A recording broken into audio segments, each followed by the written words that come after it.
Black Swan author Nicholas Nassim Taleb is launching a fund betting on a rise in inflation that few might expect. As governments continue to ramp up the printing presses, throwing money at the economy, the Black Swan Protection Protocol Inflation Fund will invest in options tied to commodities and stocks such as miners and oil drillers. And meanwhile, that's ahead of course, central banks and their unconventional methods being in focus later this week, again ahead of the ECB and Bank of England monetary policy meetings. So are we heading down a path of potential much higher inflation, or are fears overdone? Joining us for more, William Bouter, Professor of European Political Economy at the London School of Economics, former MPC member, of course, and Neil is still with us. William, join us on this discussion here. No inflation this year, and Neil said maybe not at the beginning of next year.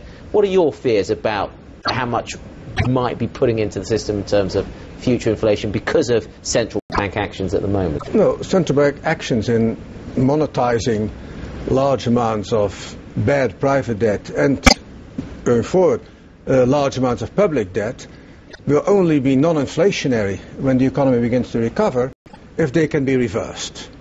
The exit strategy. Yeah, exactly. And they can only be reversed if the government has the fiscal means and the political will to use those fiscal means to reverse them, to future tax increases and spending cuts. I don't see that in the US at all. I have doubts about the UK. I am more confident that the ECB will, if necessary, just dump the stuff out of the euro tower and to monetize. So I can see a differential inflation risk, but certainly in the US and to a slightly lesser degree in the UK, because the government is so much, the executive is so much stronger there than it is in the US. It can impose pain more easily in principle.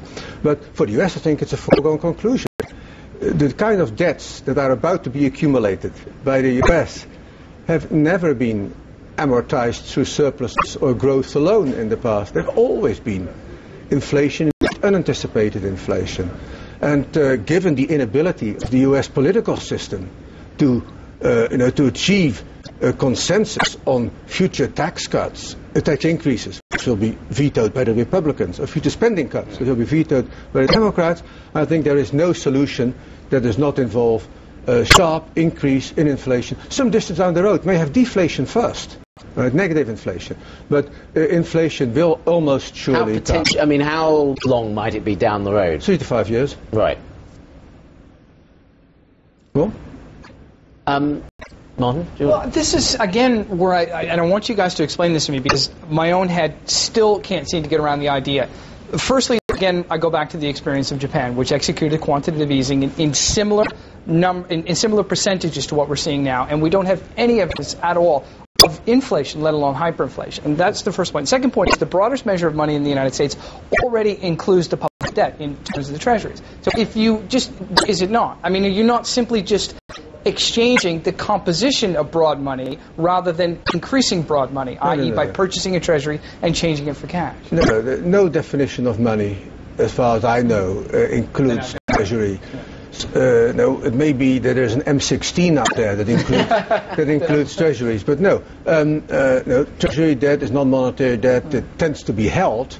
Money, but things that tends to be spent. And that's why, especially the money created by the central bank, base money, which is the most highly liquid form of wealth, is a potential inflationary threat. The reason that Japan never saw inflation is that Japan never had a proper recovery. They never closed the output gap. They have been in recession in terms of being below capacity, even though they have grown in years up to 2007. Of growth in the early 2000s. Yes, they did. About 5 years. But they never made up the gap to potential that built up during the lost decade.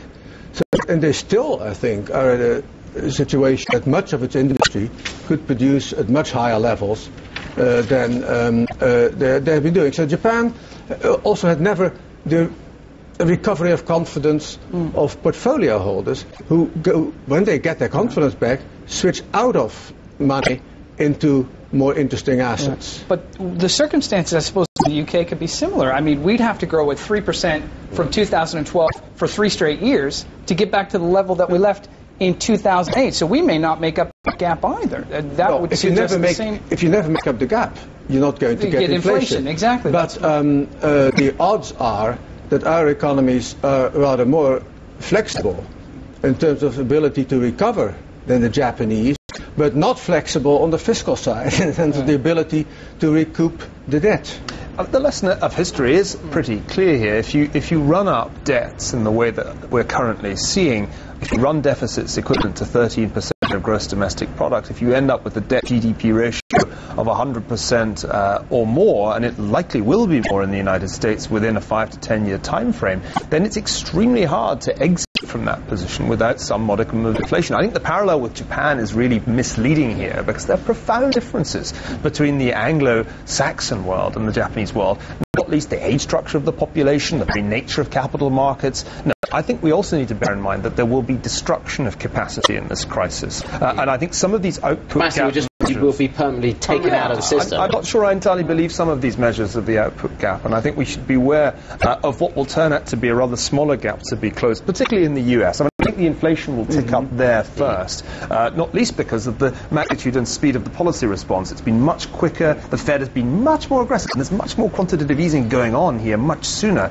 than happened in Japan. To be fair, though, we're not going to, I presume, going to see almost zero wage inflation here. I mean, this is going to be inflation that isn't about employers getting a share. I mean, the company profits presumably will be made at the expense, yet again, of those of the workers. But we will see, I think, in the US, continued declines once this, even when this contraction is over, in the share of wages in gross domestic product. And that is simply because the world is still a capital scarce and labor surplus economy following the entry and continuing entry of hundreds of millions of Chinese and Indians into the integrated global economy. There's still legions waiting on the margin of this economy, hungry to get in. So yes, but that will happen, wages lagging behind prices, whether they're rising or falling on average. That is, the inflationary phenomenon is driven by central banks that cannot reverse earlier monetization of public debt because of political pressure.